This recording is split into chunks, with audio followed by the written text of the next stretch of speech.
কপট যুৱতী বেশ মুহিল অন্তৰীষি কেশ পাহৰিলো পাশতে তোমাক কন্যাক ফুৰিলো দেখেদি গিৰি গুহা বন নদী অনেক ঋষিৰ আশ্ৰম নেদেখিল কৈৰ লোকে কোনে নহাঁহিলে মোকে লঘু হৈবে নথাকিল ঠাই এভু মোৰ কাম্পে হিয়া হেন জানা প্ৰাণ পিয়া কৃষ্ণ শৰীৰ মায়াত বঢ়া নাই। গতিকে হৰিৰ মায়াত কৃষ্ণৰ মায়াত দেৱাদিদেৱ মহাদেৱ শিৱও মোহিত হৈছে আৰু পাৰ্বতীক এইটো কথা কৈছে যে হে পাৰ্বতী কৃষ্ণ হৰিৰ মায়াত ময়ো মোহিত হৈ যাওঁ, গতিকে এটা কাম কৰা, তুমি হৰিৰ নাম লোৱা, হৰিৰ কথা চিন্তা কৰা। এইটো অষ্টম স্কন্ধ অমৃত মন্থন ইয়াত কৈছে। গতিকে আমি আপোনাসৱক শাস্ত্ৰ প্ৰমাণ কৰি আপোনাসৱক বুজাই দিছোঁ যে শ্ৰেষ্ঠ কোন দেৱতা, এই শিৱ নে এতিয়া হেৰি আপোনাৰ বিষ্ণু বা কৃষ্ণই শ্ৰেষ্ঠ দেৱতা। যাওক আকৌ যাওক। যত দেখা চৰাচৰ হৰিময় নিৰন্তৰ হৰিত পৃথক কেহু নোহে যিজন ভকতিহীন সি দেখে হৰিক ভিন্ন হৰিৰ মায়ায়ো তাক মোহে। এইটো হাতত ধৰিবচোন। কৃষ্ণ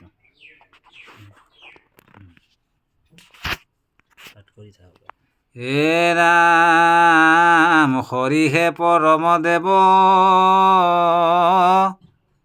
হৰিকেহে কৰো হেব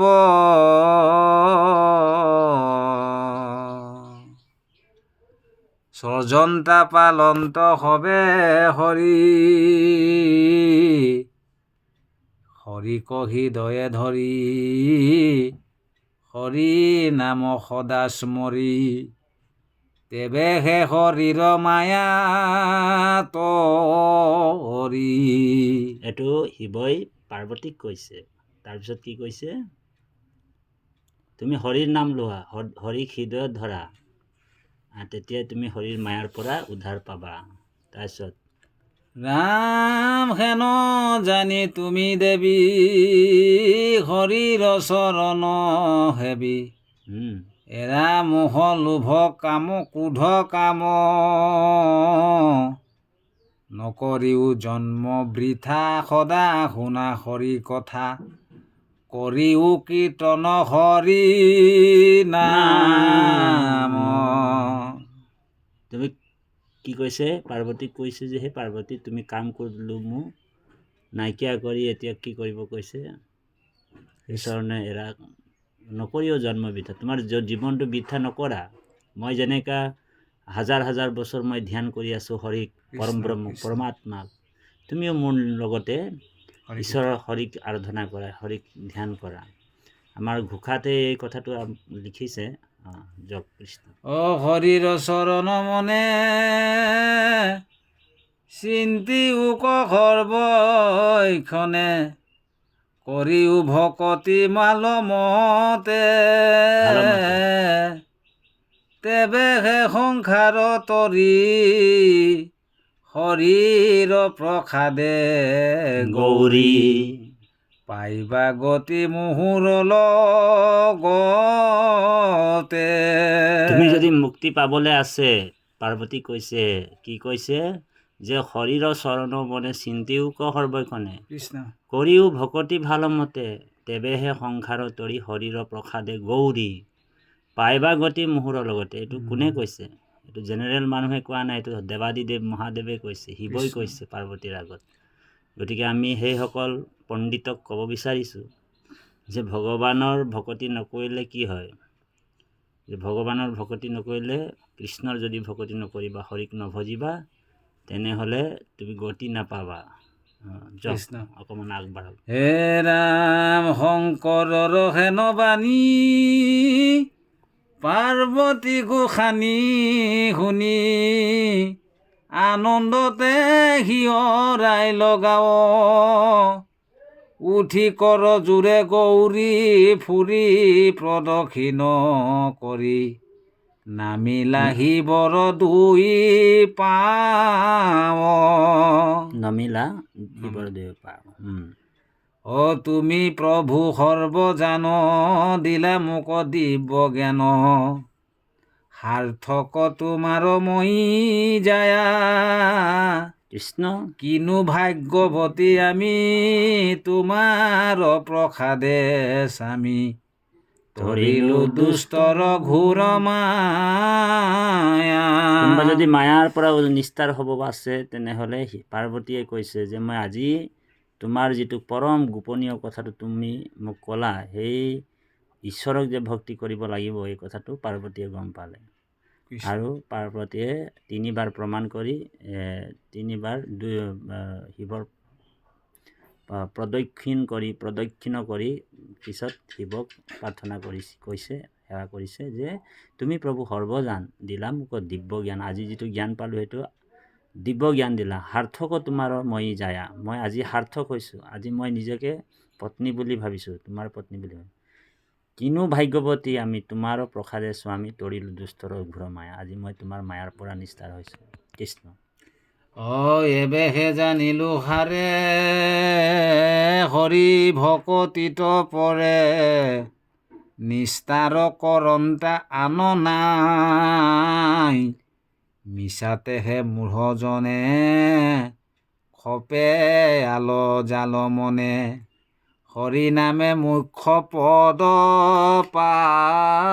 মানুহে পায় মিছাকে এই অনেক পূজা পাতল যাগ যজ্ঞ এইবিলাক কৰি এনে মানুহবিলাকে সময় নষ্ট কৰি আছে গতিকে এইটো মানে ফাইনেল ৰিজাল্টটো কোনে দিছে এইটো আপোনাৰ ষ্টাম্প মাৰিছে এইটো আমাৰ দেৱাদিদেৱ মহাদেৱ বৈষ্ণৱ হয় 12জন বৈষ্ণৱৰ ভিতৰত মহাদেৱো পৰিছে এইটো অষ্টম স্কন্ধতে কৈছে ব্ৰহ্মা মনোহৰ কপিল কুমাৰ শুক ভীষ্ম বলিৰায় প্ৰহ্লাদ নাৰদ জনক আমি 12জন সমুদায় হৰিৰ নামৰ অগুপ্য মহিমাক জানি আছো শুদ্ধভাৱে জাকয়া চৰিলে থাৱতে বহিয়া দুৰ্লভ মুকুতি পাৱে গতিকে ব্ৰহ্মা মনু আৰু হৰ মানে শিৱৰ কথা কৈছে কপিল কুমাৰ সদানন্দ এনেকুৱা এজন হৈছে সদানন্দ সেইজন হৈছে কপিল কুমাৰ কপিল আৰু কুমাৰ মানে সদানন্দৰ কথা কৈছে এই 4জন কুমাৰৰ কথা কৈছে 4জন সিদ্ধৰ কথা কৈছে তাৰপিছত কোনে জানে হৰিৰ নামৰ মহিমাটো প্ৰহ্লাদ নাৰদ জনক আমিহি শুক ভীষ্ম বলিৰায় শুক জানে শুকমুনিয়ে জানে ভীষ্মই জানে হৰি নামৰ মহিমা আৰু বলিৰায়ে জানে বলি ৰজা আৰু কোনে জানে আৰু 4জন জানে ধৰকচোন আৰু 4জন জানে এই 4জন হৈছে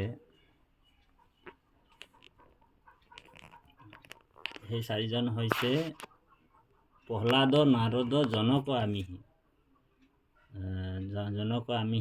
12জন সমুদায় এই হৰিৰ নামৰ গুপ্ত মহিমাক সেই 4জনে জানে গতিকে হৰিৰ নামৰ গুপ্ত মহিমাক কেৱল সেইসকলেহে জানে সেইকাৰণে শিৱও মানে এই হৰি নামৰ মহিমাটো জানে সেইকাৰণে শিৱই ঘোষাত কৈছে ঘোষাত কি কৈছে আমাৰ মাধৱ পুৰুষে লিখিছে ঘোষাত মহেশ বুলন্ত মূৰ ৰকাৰ আদি নাম শুনি পৰম প্ৰসন্ন हुए মন শুনিও পাৰ্বতী মই মনতে শংকহু ৰঙে ৰাম বুলিবেক ইটোজন গতিকে এজন গৰু চৰাই থাকোঁতে তেওঁ ৰ বুলি ক'লে আৰু তাতে শিৱ আৰু পাৰ্বতী ৰৈ গ'ল অ পাৰ্বতী তুমি বোলে ৰ'বাচোন। তেওঁ বোলে ৰ যেতিয়া কৈছে তেওঁ ৰাম বুলি ক'ব।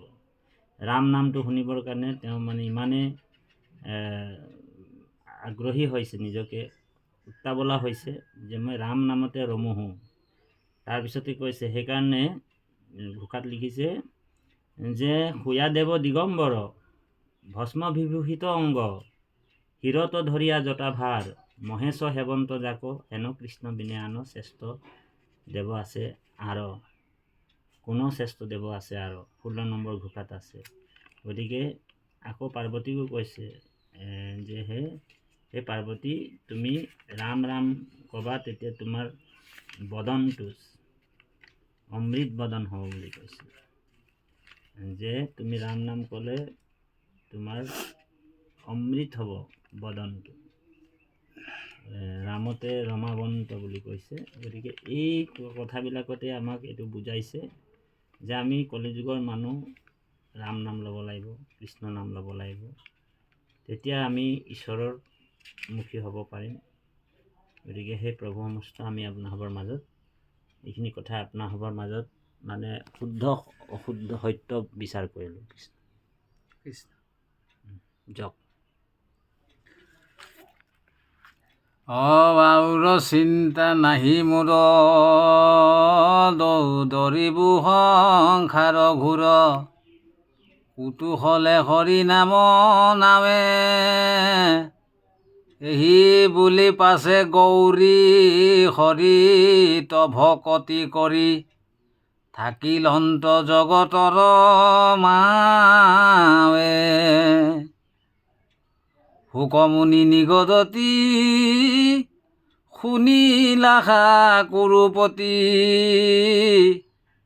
কহিলোহু হৰিৰ চৰিত্ৰ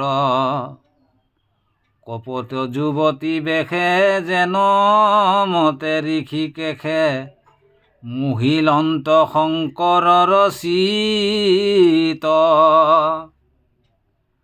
দৈত্যৰ মহিলা মন যেন মতে ঋষিকেশে অমৃত পিয়াইলা দেৱতাক পুছিলা যতে কমনে কহিলোহু বিদ্যমানে সাৱশেষে কৃষ্ণৰ কথা অকপতে জীৱাজনে শুনে ভনে একমনে শুনি উতাসাৰ ফল বৰে সমস্ত পাক পক ব্যাধি আপোনাৰ মুখ্য সাধি এক কোটি পুৰুষ উধাৰে খণ্ডয় চৌষষ্ঠি ৰোগ মিলয় পৰম ভোগ কৰে মনোৰথ কহাম ফল কহু মই স্বৰূপত নাহি আন সংসাৰত হৰি কথা শ্ৰৱণে মংগল অপৰিচিত হেন জানি চিন্তি উক চক্ৰপাণী হৰিৰ কথাত কৰাৰতি এৰিও কৱান কাম জপিও হৰিৰ নাম ইহ পৰলোকে হৰি গতি অশাশ্বত মৰ্তলোক জন্মৰ হাম ফল হৌক কৰিউক হৰিত ভকতি আউৰ যেন মনে লাগে পুছিউক মহাভাগে কহু কৃষ্ণ কথা কহম প্ৰতি নমো নমো দামোদৰ সংসাৰৰ বিঘ্নহৰ ভকত ভয়দাতা দেৱ ভাগৱত পদছবি ৰচিলা শংকৰ কবি কৃষ্ণৰ চৰণে কৰি হেব শুনিও কবুধ লোক নিন্দা নবলিব মোক যদি দেখা পদত দূষণ আমি জগতৰে শিষ্য জানি কৰা বিমৰিষ মহন্তৰ ক্ষমায়ে ভূষণ। সেইকাৰণে সেইসকল মানুহৰ অজ্ঞানৰ কাৰণে এই ভাগৱতৰ কথাবিলাক তেওঁলোকৰ কাণত মানে নুসুমায়। গতিকে ভাগৱতৰ কথাবিলাক অকল বৈষ্ণৱেহে মানে পাৰিব, কিন্তু কলিযুগত আকৌ বৈষ্ণৱক নিন্দা কৰিব, ভকতসকলক নিন্দা কৰিব। এই কথাটো কৈছে ভকতসকলে কৃষ্ণ ব্যতিৰেকে আকৌ কাকো পূজাও নকৰে, সেৱাও নকৰে। ইয়াত গীতাত কৈছে যে যদি মহা দুৰাচাৰো হয়, অপি চেত সুদুৰাচাৰো ভজন্তে মামো নৈনক ভাৱক সাধুৰেব স্বমন্তব্য সমজ্ঞ ব্যৱচিত শিষ। মাধৱে বুলন্ত ধনঞ্জয় মহাদুৰাচাৰো আতিশয় কৃষ্ণ আন দেৱ তেজী মুখেহে মাত্ৰ ভজয় তাকেহে পৰম সাধু বুলি মানিবা মনত সৰ্বক্ষণ। যিহেতু সমক্ষে কৰিলে মোক নিশ্চয়। এইটো 9 নম্বৰ অধ্যায়ৰ 30 নম্বৰ শ্লোক গীতা। এইটো আমাৰ মাধৱ পুৰুষে ঘোষাত ভাঙনি কৰিছে 6 নম্বৰ ঘোষাত, যে এই কথাবিলাকক কুৰ্তুকীসকল পণ্ডিতসকল যিসকল মানে আপোনাৰ ক'বলৈ ভাষাও নাই বাৰু, যিসকল মানে অজ্ঞানী সেইসকলে মানে কেতিয়াও মানি নলয়। তেওঁলোকে আন দেৱ দেৱীকে পূজা কৰি থাকক বাৰু, আমাৰ কোনো এটা দুখো নাই। কিন্তু কথা হ'ল কি, সেই পণ্ডিতসকলক ঊৰ্ধবাহু কৰি ক'বলৈ কৈছে। ঘোষাত কৈছে এফাকি মাধৱদেৱে, ভক্তিৰ মহিমা বিপৰীত অধৰ্ম তেজীয়া ধৰ্মচিত্ত হুয়ে শীঘ্ৰে মুক ভজি জানা কুন্তি সুত আকৌ যি কুৰ্তকী নমানয় তথা গয়া বায়া বাদ্যছয় বাহু মেলি কৰা অংগীকাৰ অদভূত মুহুৰ পৰম ঈশ্বৰ দুৰাচাৰো ভক্ত নুহে নষ্ট কিন্তু সিটো ভক্ত কৃতাৰ্থ আতি হয় তোমাৰ প্ৰগল্প পঢ়ি হৌনি সমস্তে কুৰ্তক পৰিহৰি গুৰুত্বে তোমাতো কৰিবে হবে আশ্ৰয়।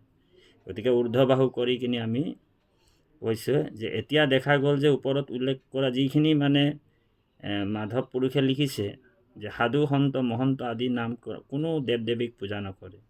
ভাগৱতত উল্লেখ কৰিছে, বৈষ্ণৱ কাক কৈছে, হে কৃষ্ণ বৈতৰিকে যিটো আনক ন ভজে কৃষ্ণৰেহে নাম লৱে কৃষ্ণকেহে পূজে মুখে দুখে লবে এক কৃষ্ণত শৰণ কলিত বৈষ্ণৱ হেহি নৰ মহাজন বিষয়ৰ দুখে বাধিবে নোৱাৰে তাক নিন্দা কৰে যিটো নৰকত পৰে।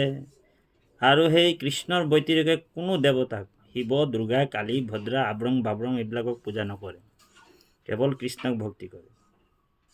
আৰু গীতাত সেইটোৱে বিশ্বৰূপত অৰ্জুনক দৰ্শন দিছে।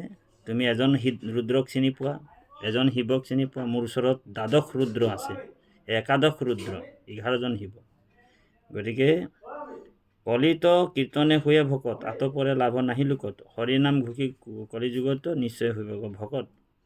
গতিকে ভকত এই কথাটোকে আমাক ভাগৱতে সিদ্ধান্ত দিছে। কৃষ্ণ অকণমান আগবাঢ়া। শুনা সৰ্বজন তত্ত্ব ইটো মহাভগৱত ভগৱন্ত তিনিও লোকৰ হাৰ তৰ যত মহাযজ্ঞ দান কোটি কোটি তীৰ্থ স্নান কেহু আৰ নপাৱে ওচৰ কৃষ্ণ কথা জীৱা ভনে জীৱা শুনে এক মনে সংসাৰত ৰয় হেহি জন হেন নজানি নৰলোক ৰাম হৰি ঘোষিওক সমাপতি অমৃত মথন